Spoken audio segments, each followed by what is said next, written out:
But in the bullshit department, a businessman can't hold a candle to a clergyman.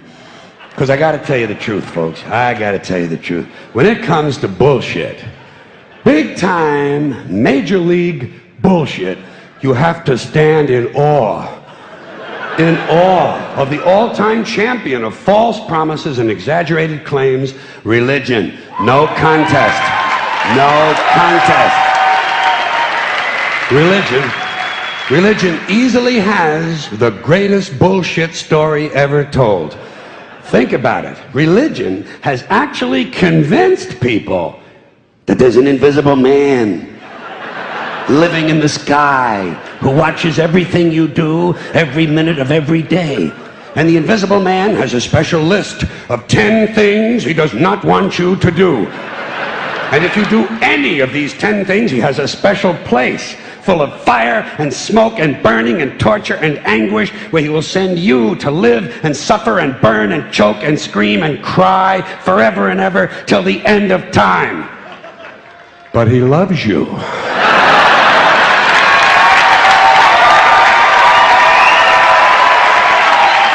He loves you. He loves you and he needs money. He always needs money. He's all powerful, all perfect, all knowing, and all wise. Somehow, just can't handle money. Religion takes in billions of dollars. They pay no taxes, and they always need a little more. Now, you talk about a good bullshit story. Holy shit.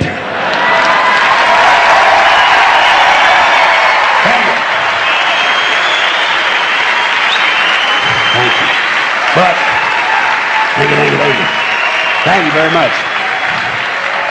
But I want you to know something. This is sincere. I want you to know, when it comes to believing in God, I really tried. I really tried. I tried to believe that there is a God who created each of us in his own image and likeness, loves us very much, and keeps a close eye on things. I really tried to believe that, but I gotta tell you, the longer you live, the more you look around, the more you realize something is fucked up. Something is wrong here. War, disease, death, destruction, hunger, filth, poverty, torture, crime, corruption, and the ice-capades. Something is definitely wrong. This is not good work. If this is the best God can do, I am not impressed. Results like these do not belong on the resume of a supreme being. This is the kind of shit you'd expect from an office temp with a bad attitude.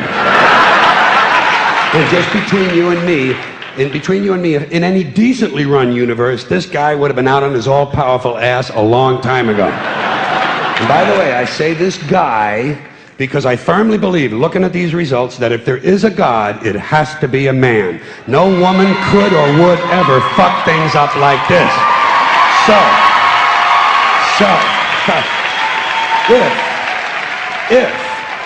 If there is a God, I think most reasonable people might agree that he's at least incompetent and maybe, just maybe, doesn't give a shit. Doesn't give a shit, which I admire in a person and which would explain a lot of these bad results. So rather than be just another mindless religious robot, mindlessly and aimlessly and blindly believing that all of this is in the hands of some spooky, incompetent father figure who doesn't give a shit, I decided to look around for something else to worship, something I could really count on. And immediately, I thought of the sun. Happened like that. Overnight, I became a sun worshiper. Well, not overnight. You can't see the sun at night. But first thing the next morning, I became a sun worshiper. Several reasons. First of all, I can see the sun, okay? Yeah. Unlike some other gods I could mention, I can actually see the sun. I'm big on that. If I can see something, I don't know, kind of helps the credibility along, you know? So every day I can see the sun as it gives me everything I need: heat, light, food, flowers in the park, reflections on the lake, an occasional skin cancer, but hey, at least there are no crucifixions, and we're not setting people on fire simply because they don't agree with us. Sun worship is fairly simple. There's no mystery, no miracles, no pageantry, no one asks for money, there are no songs to learn, and we don't have a special building where we all gather once a week to compare clothing. And the best thing about the sun, it never tells me I'm unworthy. Doesn't tell me I'm a bad person who needs to be saved. Hadn't said an unkind word. Treats me fine. So I worship the sun. But I don't pray to the sun. Know why? I wouldn't presume on our friendship. It's not polite. I've often thought people treat God rather rudely, don't you? Asking trillions and trillions of prayers every day, asking and pleading and begging for favors. Do this, give me that, I need a new car, I want a better job. And most of this praying takes place on Sunday, his day off. It's not nice, and it's no way to treat a friend. But people do pray, and they pray for a lot of different things. You know, your sister needs an operation on her crotch. Your brother was arrested for defecating in a mall. But most of all, you'd really like to fuck that hot little redhead down at the convenience store. You know, the one with the eye patch and the club foot, huh? Can you pray for that? I think you'd have to. And I say, fine, pray for anything you want. Pray for anything. But what about the divine plan? Remember that? The divine plan. Long time ago, God made a divine plan. Gave it a lot of thought, decided it was a good plan, put it into practice. And for billions and billions of years, the divine plan has been doing just fine. Now you come along and pray for something. Well, suppose the thing you want isn't in God's divine plan. What do you want him to do? Change his plan? Just for you? Doesn't it seem a little arrogant? It's a divine plan. What's the use of being God if every rundown schmuck with a $2 prayer book can come along and fuck up your plan? And here's something else, another problem you might have. Suppose your prayers aren't answered. What do you say? Well, it's God's will. Thy will be done. Fine, but if it's God's will and he's going to do what he wants to anyway, why the fuck bother praying in the first place? Seems like a big waste of time to me. Couldn't you just skip the praying part and go right to his will? It's all very confusing. So to get around a lot of this, I decided to worship the sun. But, as I said, I don't pray to the sun. You know who I pray to? Joe Pesci. Joe Pesci. Joe Pesci. Two reasons. First of all, I think he's a good actor, okay? To me, that counts. Second, he looks like a guy who can get things done. Joe Pesci doesn't fuck around. Doesn't fuck around. In fact, Joe Pesci came through on a couple of things that God was having trouble with. For years, I asked God to do something about my noisy neighbor with the barking dog. Joe Pesci straightened that cocksucker out with one visit. It's amazing what you can accomplish with a simple baseball bat. So I've been praying to Joe for about a year now, and I noticed something. I noticed that all the prayers I used to offer to God and all the prayers I now offer to Joe Pesci are being answered at about the same 50% rate. Half the time I get what I want, half the time I don't. Same as God, 50-50.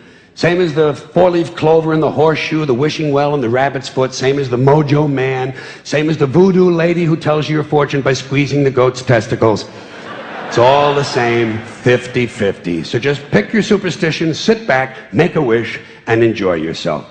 And for those of you who look to the Bible for moral lessons and literary qualities, I might suggest a couple of other stories for you. You might want to look at The Three Little Pigs. That's a good one. Has a nice, happy ending. I'm sure you'll like that. Then there's Little Red Riding Hood, although it does have that X-rated part where the big bad wolf actually eats the grandmother, which I didn't care for, by the way. And finally, I've often always drawn a great deal of moral comfort from Humpty Dumpty. The part I like the best, all the king's horses and all the king's men couldn't put Humpty Dumpty back together again. That's because there is no Humpty Dumpty and there is no God. None, not one, no God, never was. In fact, I'm gonna put it this way. If there is a God, may he strike this audience dead. See, nothing happened. Nothing happened. Everybody's okay. All right? Tell you what. I'll raise the stakes. I'll raise the stakes a little bit. If there is a God, may he strike me dead. See, nothing happened. Oh, wait, got a little cramp in my leg. And my balls hurt. Plus, I'm blind. I'm blind. Oh, now I'm okay again. Must have been Joe Pesci, huh? God bless Joe Pesci. Thank you all very much. Joe bless you. Thank you very much. I appreciate it.